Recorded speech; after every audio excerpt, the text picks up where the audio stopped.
1교시에는 교수 계획에 대해서 말씀을 드렸고요. 그리고 통계의 함정에 대해서 앞부분 설명을 드렸는데 이 통계의 함정 계속해서 2교시 강의 시청 바랍니다. 그 두 번째는 자구의적인 표본을 통해서 내린 결론이에요. 자구의적인, 인위적인 거예요. 아주 완전 이거는. 자구의적인 표본을 통해서 내린 결론은 이건 맞지가 않습니다. 개그맨들은 아내가 다 미인이다. 개그맨들은 다 아내가 다 미인이다. 자, 김대희, 김준호, 정종철 등을 보라. 와 같은 그 주장을 우리가 들을 수가 있는데 이는 자구의적인 표본에 의한 착각일 수 있다라는 얘기입니다. 자, 이들만 놓고 보면 안 되고요. 이들 위에 많은 개그맨들이 있어요. 그런 사람들을 빼고 자구의적으로 이들만 보고 결론을 내릴 수 없다는 얘기예요. 일반화할 수 없다는 얘기죠. 자, 예를 들어서 패배한 판을 제외하면 승률 100%라는 자, 내가 이 진 판을 제외하면은 승률은 100%야 라는 이러한 드립 또 이 예시에 해당하고요. 그리고 출구조사가 사전투표자의 민심을 반영하지 못하는 것도 여기에 해당한다고 할 수가 있어요. 자의적인 표본이기 때문에 그런 거예요. 그리고 인터넷 커뮤니티 등등에서 보면은 이 떠도는 인터넷 커뮤니티에 떠도는 자료들 중에 이러한 것이 특히 많은데 이러한 것들이 특히 많아요. 요 힙합 뮤지션 중에 군 면제자가 많다는 글 이런 것들을 우리가 자주 접할 수가 있는데 이는 한국계 미국인처럼 애초에 표본에 넣을 수도 없는 이 부적절한 사례까지 무리하게 끼워 넣거나 혹은 면제자들의 사례만을 골라서 넣었기 때문에요. 자구의적인 표본이죠. 면제자들의 사례만 골라 넣어서 얘기를 해버린 거죠. 넣었기 때문에 결론을 내버린 거죠. 사실 찾아보면 군대를 갔다 왔거나 혹은 복무 중인 사람들도 그만큼 나올 수도 있다라는 얘기인 거죠. 이런 것들을 제외하고 자구의적으로 이와 같이 몇 사람만 뽑아서 그를 통해서 어떤 결론을 내리게 되면은 맞지 않는 결론을 낼 수 있다라는 얘기입니다. 그 다음에 세 번째는 매우 큰 표본에서 나타난 소수의 사례를 과대평가하는 경우. 표본이 커요. 아주 큰 표본에서 나타난 소수의 사례를 과대평가하는 경우. 이런 경우도 이 통계 함정에 빠질 수 있다는 얘기예요. 자, 표본의 크기가 매우 큰 경우에 특이한 사례도 있기 마련입니다. 특이한 일반적인 사례가 아니에요. 자, 표본이 너무 많아요. 그러다 보니까 그 안에서 특이한 사례가 도출될 수도 있다는 얘기죠. 특이한 사례를 우리는 일반화할 수 없다는 얘기예요. 자, 로또 1등이 그래요.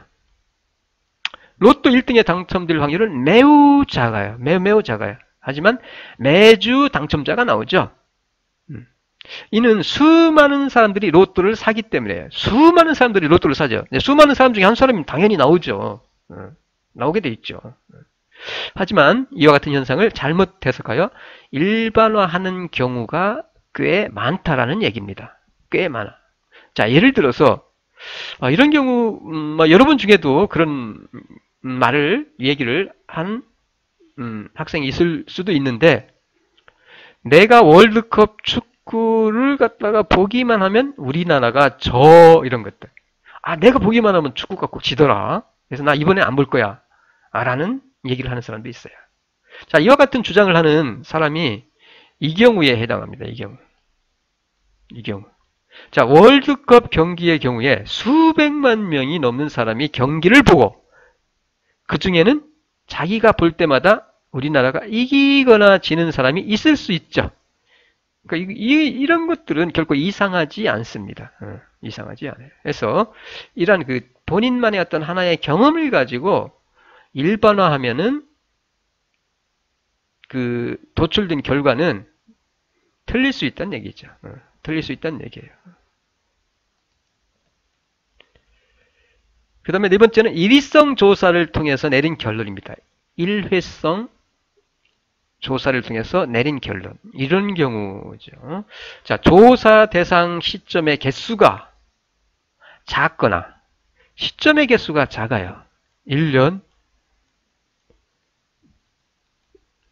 2001년, 2년, 3년, 4년 쫙 이렇게 있는데, 예를 들어서 2019년.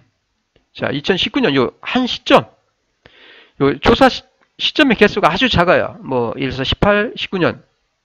혹은 불연속성이 클 경우에 시계열 분석을 통해서 미래를 예측하는 데는 한계가 있습니다.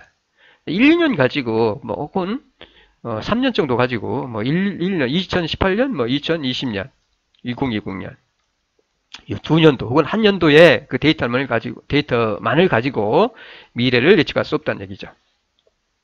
단 하나의 시점, 가령 1개년도만의 자료, 2020년 자료만으로는 시계열 분석이라는 것 그 자체가 사실 불가능합니다. 그런 얘기예요. 그래서 어떤 한 연도의 데이터만을 가지고 주장하는 사람들이 있는데 그건 잘못됐다는 얘기죠. 그런 얘기입니다. 그 다음에 잘못된 조사 방법입니다. 통계의 함정에 빠질 수 있는 원인. 그래서 잘못된 조사 방법. 일반적으로 다른 사람들에게 말하기 민감한 내용. 그러니까 조사 방법이 잘못된 거예요. 민감한 내용이 있어요. 다른 사람에게 말하기 민감한 내용. 예를 들어서 정치나 종교나 성 관련 이슈를 조사를 할 때는 얼굴을 보면서 하는 조사, 즉 공개적인 방식은 피하는 게 좋습니다. 이런 경우는 좀 민감한 내용은 솔직하게 대답하지 않을 수가 있다는 얘기예요. 이런 경우에 솔직하게 대답하기 어려운데 공개적으로다가 우리가 물어보면은 제대로 답을 얻을 수가 없겠죠. 또한 폐쇄적이거나 쉽게 외압이 가해지는 환경 하에서도 설문을 피하는 것이 좋습니다. 당연히 이런 경우도 제대로 된 조사를 할 수 없겠죠. 이런 방식 및 이러한 환경에서는 어떻게든 응답자가 자기 방어 기제로 인해서 거짓말을 할 수밖에 없기 때문에 이러한 조사를 통해서 얻어진 결론은 참이 아닐 수 있다는 얘기죠. 어떤 통계적 방법이든 표본이 거짓말을 하는 순간 이 표본이 거짓말을 하는 순간 투명성과 공정성을 잃어버리게 됩니다. 따라서 통계적 조사를 할 때에는 최대한 응답자가 진솔하게 솔직하게 응답할 수 있도록 그 조사 방법 혹은 방식을 우리가 강구해야 한다라는 거죠. 자, 만약에 당신이 서울역 광장에서 지나가는 사람들에게 여기 음란물 보는 걸 좋아하는 사람 있습니까? 라고 크게 외친다면은 네 하고 대답하는 사람은 100명 중에 1명도 되지 않을 것입니다. 하지만 그렇다고 해서 음란물을 보는 사람은 1%도 되지 않는다라고 판단할 수는 없다는 얘기죠. 왜? 이 결론은 조사 방법이 잘못되었기 때문에 제대로 된 결론을 도출하지 못한 거죠. 이러한 그 잘못된 조사 방법으로 인해서 얻어진 결론으로 인해서 잘못된 결론을 도출함으로써 우리가 통계 함정에 빠질 수도 있다라는 얘기예요. 그 다음에 이어서 통계의 함정, 그 원인, 잘못된 인과관계 추론이에요. 상관관계는 인과관계와 무관할 수가 있어요. 더 직접적인 인과관계를 간과한 결과 잘못된 결론에 이르는 통계도 있을 수 있다라는 얘기예요. 더 직접적인 인과관계가 있을 수 있는데 그런 것들을 간과한 결과 잘못된 결론에 이르는 통계도 있을 수 있다는 얘기죠. 자, 예를 하나 들자면 정크푸드의 대명사인 치즈버거를 자주 먹는 사람들이 오히려 암 사망률이 낮다는 터무니없는 통계가 있는데 사실은 암으로 죽기 이전에 심혈관 질환으로 죽어버리는 경우가 많아서 결과적으로 암 사망자의 비율이 줄어든 것일 수도 있다는 얘기입니다. 자, 직접적인 사망 원인은 심혈관 질환이에요. 이것 때문에 죽어버린 거예요. 이 치즈버거가 아니라. 그래서 원래는 이것 때문에 죽은 건데 치즈버거를 자주 먹는 사람들이 오히려 암 사망률이 낮다라는. 자, 심혈관 질환도 사망과 관계가 있고 암 사망도 관계가 있어요. 그런데 치즈버거를 자주 먹는 사람들이 오히려 암 사망률이 낮다라는 이런 터무니없는 통계. 즉 뭐예요? 암으로 죽기 전에 심혈관 질환으로 죽어버렸기 때문에 통계에 이게 잡히지 않은 거죠. 결과적으로는 심혈관 질환으로 죽어버리니까 죽기 전에 결과적으로는 암 사망자의 비율이 줄어든 거죠. 이 치즈버거를 자주 먹는 사람들이 오히려 암 사망률이 낮다라는 것. 심혈관 질환으로 이미 그 이전에 죽었기 때문에 결과적으로 암 사망자 비율이 줄어들었을 뿐입니다. 이러한 잘못된 인과관계에 의해서 추론에 의해서 통계 함정에 빠질 수 있다라는 얘기고요. 그리고 더 극단적인 사례로는 고속도로에서 안전벨트를 하지 않은 사람이 안전벨트를 한 사람보다 부상당할 확률이 낮다가 있어요. 안전벨트를 하지 않은 사람이 안전벨트를 한 사람보다 부상당할 확률이 낮다라는 주장이 있는데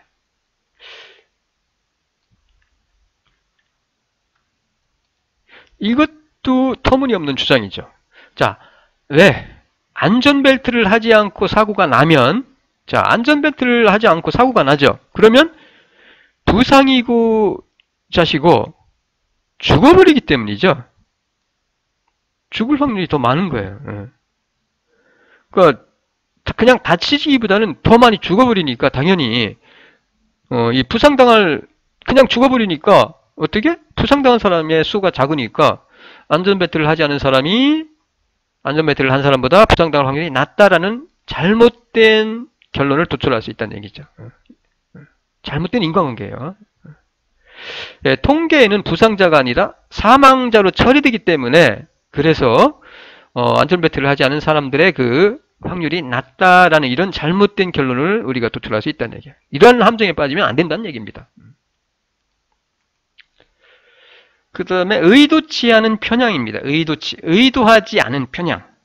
자, 정확하게 수치가 나온 경우에도 이를 해석하는 사람의 편향에 따라서 정확하게 숫자가 나왔어요. 그런데 해석을 갖다가 편향적으로 하는 경우죠. 그래서 얼마든지 통계가 왜곡될 수도 있습니다.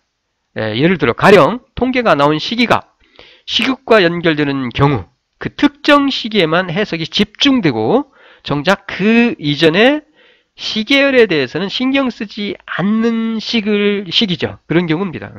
자, 예를 들어 1990년대까지만 해도 심장마비는 여성보다 남성에게 더 쉽게 발생하는 한다. 자, 여성보다 심장마비는 남성에게 더 쉽게 발생한다는 것이 정설이었어요. 정설.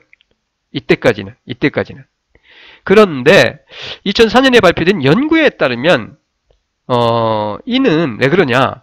남성의 심장병 증상이 남자의 경우에 심장병 증상이 여자보다 더 뚜렷하기 때문에 의사가 이 남자의 경우 더 일찍 심장병을 갖다가 발견하기 때문에 빚어진 오해했다는 얘기입니다. 왜? 남자의 그 증상, 남성에는 심장병 증상이 너무 뚜렷해요. 그러니까 여성보다 더 일찍 발견할 수가 있어요. 여성은 이게 잘 뚜렷하지 않기 때문에 발견이 늦어져요. 이러한 것들이 있었어요. 이런 거. 그래서 이전에는 그걸 몰랐죠. 그러니까 단순히 90년대까지는 여성보다 남성에게 더 쉽게 발생한다는 것이 정설이었는데 그게 아니었다는 얘기예요. 단지 일찍 발견이 됐을 뿐입니다. 남성에게서 이게. 심장병은 오히려 25세 이상 여성의 사망 원인 중에 첫 번째라는 얘기입니다. 그래서 의도치 않은 편향을 불러올 수도 있다. 잘못된 결론을 이와 같이 우리가 의도치 않게 잘못된 어떤 결론을 도출할 수 있다. 예, 통계의 함정에 빠질 수도 있다라는 얘기예요. 그 다음에 아주 나쁜 건데 이 의도적 편향이 있습니다. 의도적 편향. 특정 집단이 원하는 결과를 도출하기 위해서 의도적으로 편향된 통계가 나오게끔 하는 경우예요. 자, 의도적으로 편향된 통계가 도출되도록 하는 경우, 특히 설문지 형태에 대한 문답식 구조를 통해서 통계를 산출하고자 할 때, 자, 설문지를 통해서 우리가 설문조사를 하죠. 그때 문답식 구조를 갖다가 조작을 하는 겁니다. 할 때 집단이 원하는 답변에는 문답 모두 최대한 긍정적인 어휘를 사용하고요. 그리고 집단이 원하지 않는 답변에는 최대한 부정적인 어휘를 사용하여 답변자가 심리상으로 부정적인 답변을 최대한 꺼리게끔 배치시키는 거죠. 이렇게 배치시켜서 그 설문 구조를 갖다가 조작을 해서 설문조사를 하게 되면은 어떤 편향된 결론을, 의도하는 결론을 도출한다는 얘기죠. 정치 관련 여론조사에서 많이 사용이 됩니다. 그래서 그 조사 기관에 따라서 똑같은 어떤 정치가인데 그 지지율이나 이런 것들이 다르게 도출될 수 있다는 얘기예요. 의도적으로 조작이죠. 어떻게 보면 설문 조작이라고 할 수 있어요. 자, 이렇게 한다는 것을 우리는 이런 것들을 우리가 주의해야 합니다. 뭐 50분이 다 돼가는데 이 사례까지를 볼게요. 사례 통계 함정의 원인에서 그 사례를 한번 볼게요. 실제로 시각적 도해를 활용한 왜곡, 뭐 조작이라고 할 수 있는데 요 그림을 한번 보세요. 보시면은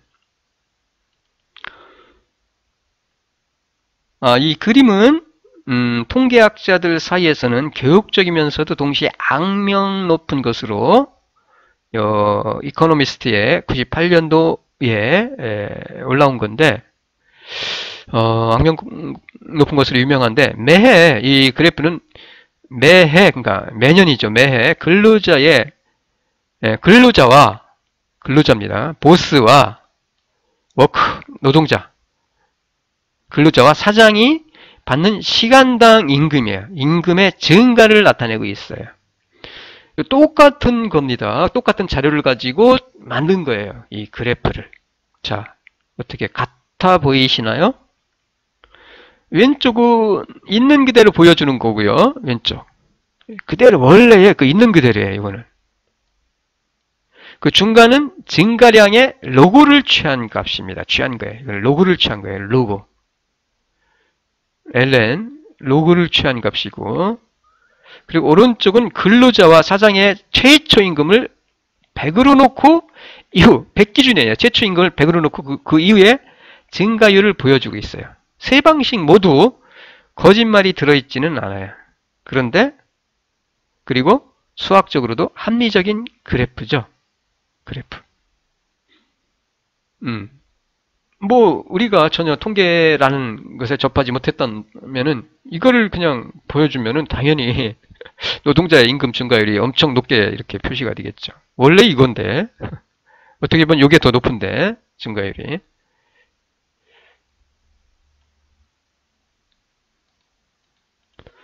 자, 시각적 도해를 활용한 왜곡입니다. 왜곡. 이렇게 왜곡을 합니다. 실제로 많이 해요. 우리나라도.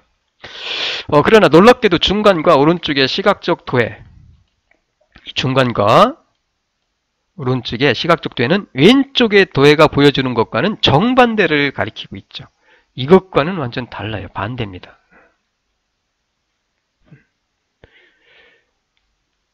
자, 중간에서는 근로자들의 임금 증가가 급격합니다.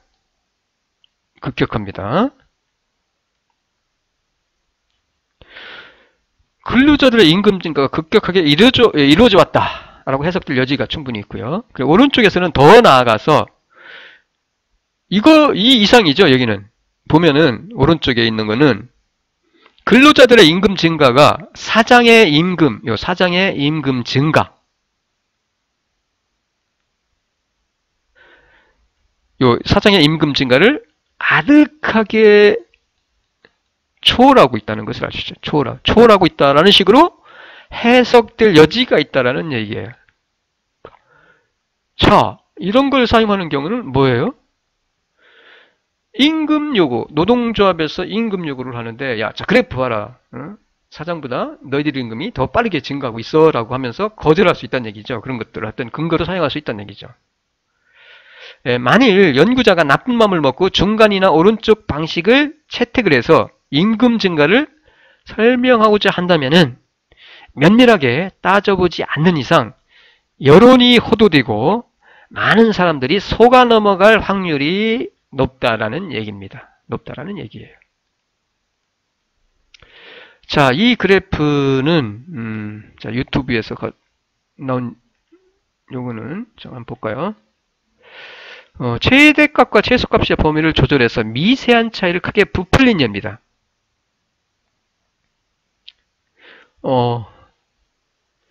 보시면은 이게 차이가 별로 없어요. 이게 85고 이게 84입니다. 그런데 이 그래프 차이를 보면은 이거에 3배 정도 그림으로 보면 한 3배, 2.5배 그림을 보면은 요 부풀린인데 엔비디아의 GTX 980과 AMD의 R라인 290X를 벤치마크해서 비교한 건데 이 그래프가 참 희한하게 그려놓은 거죠. 자, 그래프만 보면 한 2.5배 이상 큰 차이가 나는 것 같이 보여요.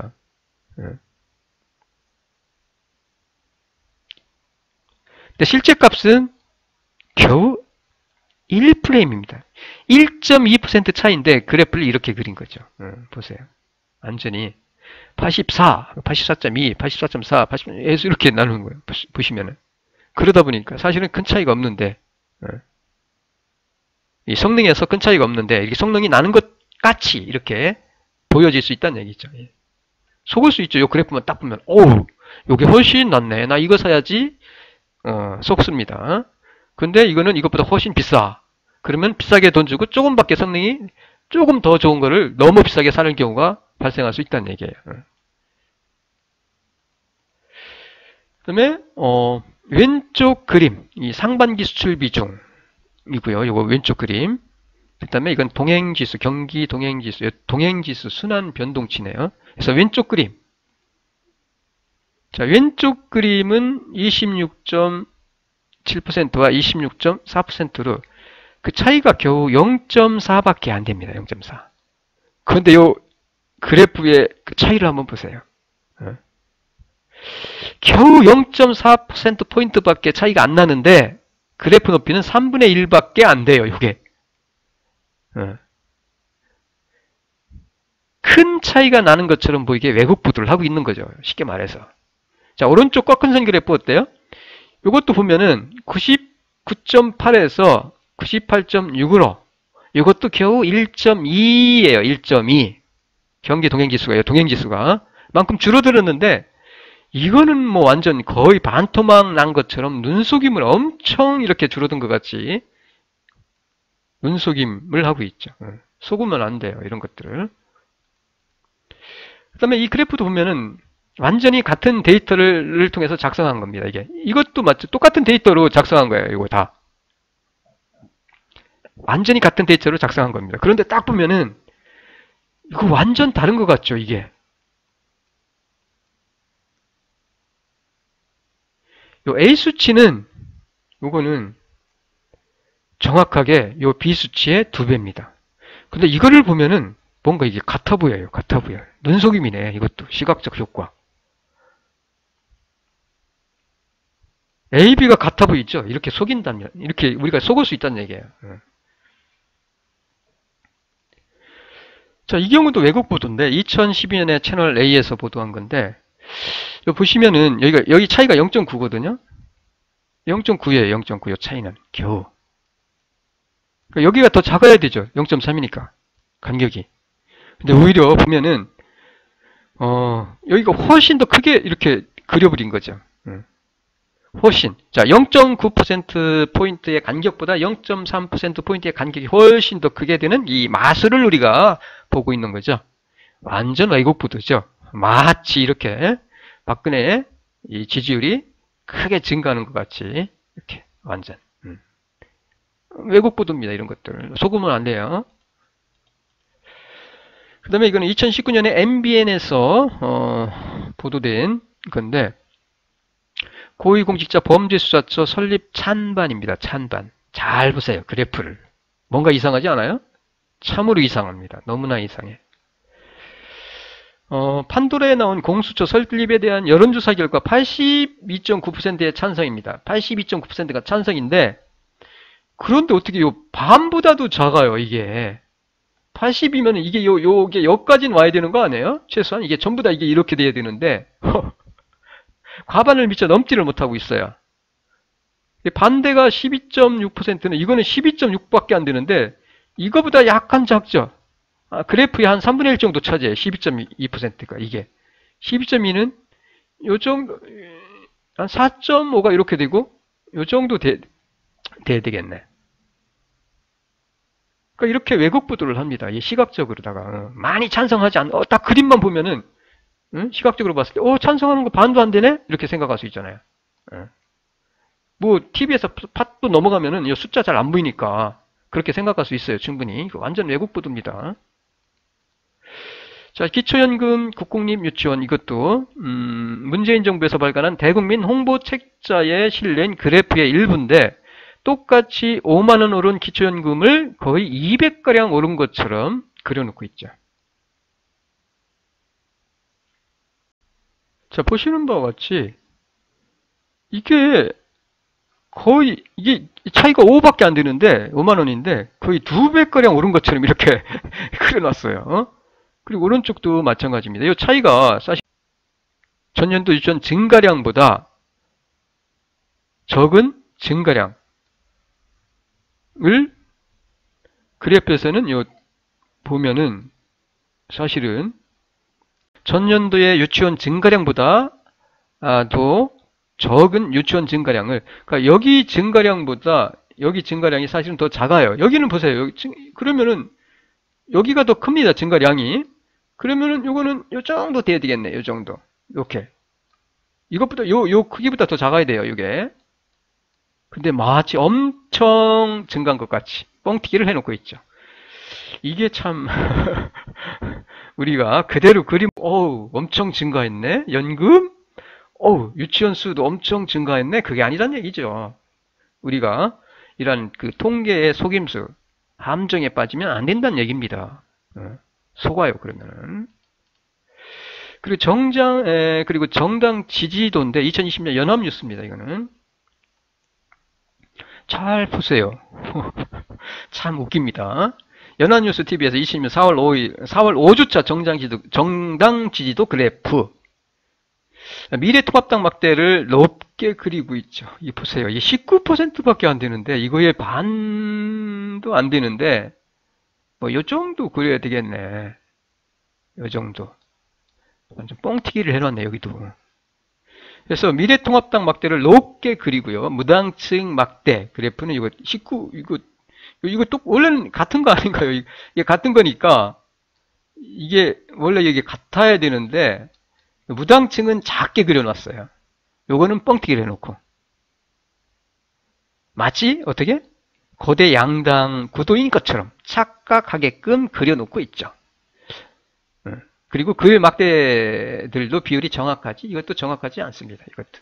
그래서 어쨌든 이와 같이 왜곡 보도가 종종 이루어지고 있다. 통계의 함정에 우리가 빠지면 안 된다. 그대로 보도하는 것을 팟도 보고 우리가 판단하면 안 된다. 속을 수 있다라는 거예요. 그래서 이렇게 악의적으로 통계를 갖다가 왜곡한다는 얘기입니다. 이것도 마찬가지예요. 뭐, 이거 그냥 넘어갈게요. 이것도. 사실은 뭐 동률인데, 이거와 이것도 보시면은, 큰 차이가 없어요. 오차범위 생각하면 거의 동률인데, 이게 차이가 좀 나는 것 같이 그려있죠. 이걸 너무 좀 낮게 그렸어요. 이 경우는. 미래통합당을 갖다가. 자, 이상 우리가 교수 계획에 대해서, 그리고 성적평가, 그리고 우리가 통계는 조심해야 된다. 전부 다 통계가 일반적으로 보도되는, 우리가 접하는 그런 통계들이, 어떤 그런 정보들이 타당하지 않을 수도 있다. 통계 함정에 빠지면 안 된다라는 것을 설명을 드렸고요. 중간 시험까지 강의는 기초적인 내용을 다룰 건데, 어떠한 특성값을 사용을 해서, 그리고 어떻게 비교를 하고 어떤 식으로 우리가 표현을 하는지까지 기본적인, 이런 기본 통계의 가장 기본적인 것에 대해서 다루도록 할게요. 오늘 시간이 조금 초과를 했지만 수고 많았고요. 이 이후는 다음 시간에 하도록 할게요. 수고 많았습니다.